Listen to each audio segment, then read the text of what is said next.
e leia a Bíblia como uma carta de amor. Eu creio que nessa sala aqui, todos já devem ter se apaixonado uma vez na vida, pelo menos. E espero que você tenha até se casado com a pessoa a quem você se apaixonou. Eu me casei aos 21 anos, né? E naquela época eu e a Rose já tínhamos planos de vir para o Japão, já tínhamos essa intenção. E o consulado ele exigia que ficássemos um ano casado, né? Por causa de não ser descendente. Eu não sei se você percebeu, mas eu não sou descendente. É que não dá para perceber. Tá? Mas o consulado exigiu que ficássemos um ano casado para depois me dar visto. Ok, vamos esperar. Só que naquela ocasião, os familiares da Rose estavam aqui, o irmão dela, e ele estava pensando em voltar para o Brasil. Então achamos interessante que chegássemos aqui com alguém conhecido, né, numa terra distante, sem saber falar, sem conhecer ninguém. Era um pouco preocupante. A gente era muito novo, né? E então decidimos que a Rose viria 6 meses à frente. E eu fiquei 6 meses esperando lá no Brasil, quase me acabei, né? Sofri muito. Ela não, ela se divertiu bastante aqui, né? Foi bastante chimamura. Foi terrível para os dois, mas foram 6 meses de espera. E naquela época a internet ela ainda não era tão assim evoluída, não eram todas as pessoas que tinham acesso, não dava para ficar conversando por webcam e as coisas não eram como é hoje. Então a gente tinha que se relacionar muito por cartas. E sempre mandava carta para a Rose também me mandava cartas e as cartas chegavam e eu ficava até ansioso esperando as cartas, demorava de 15 a 20 dias às vezes para chegar e eu ficava esperando aquelas cartas ali. E a carta chegava. Como você acha que era a minha reação quando a carta chegava? Você acha que eu pegava a carta assim, mais uma carta da Rose, jogava ela num canto, depois eu leio quando der tempo?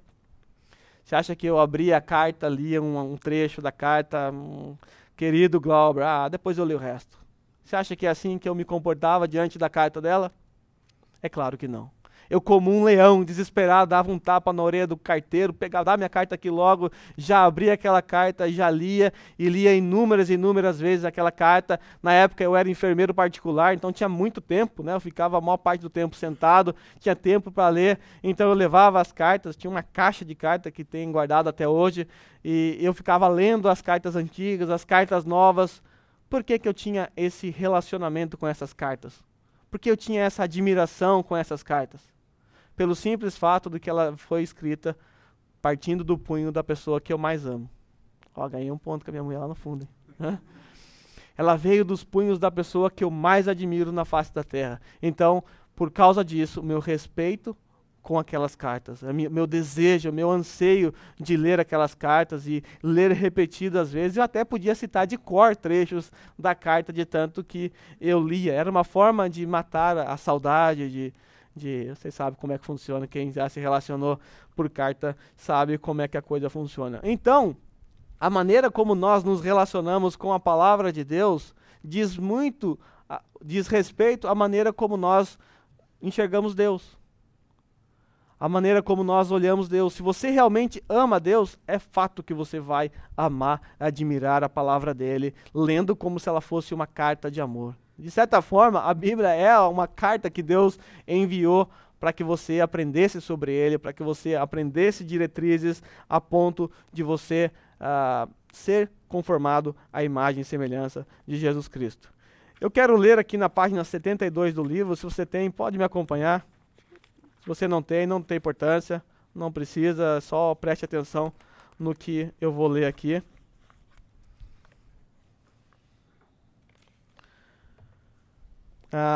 Logo que o livro de Mortimer, aquele livro que eu indiquei, tá? Que apareceu agora há pouco ali, foi lançado, o seu anúncio no jornal. Puxa, calma aí. Horta. Segurança. Tá? Então, logo que aquele livro do Mortimer Adler foi lançado, o seu anúncio no jornal de New York Times dizia: como ler uma carta de amor. Aí tinha uma foto que mostrava um adolescente confuso lendo cuidadosamente uma carta com a seguinte cópia na página. Este jovem acaba de receber a sua primeira carta de amor. Ele poderá ter lido 3 ou 4 vezes, mas está apenas começando. Lê-la de maneira tão precisa quanto ele quer requereria vários dicionários e uns bons dias de trabalho pesado com alguns experts em etimologia e filologia.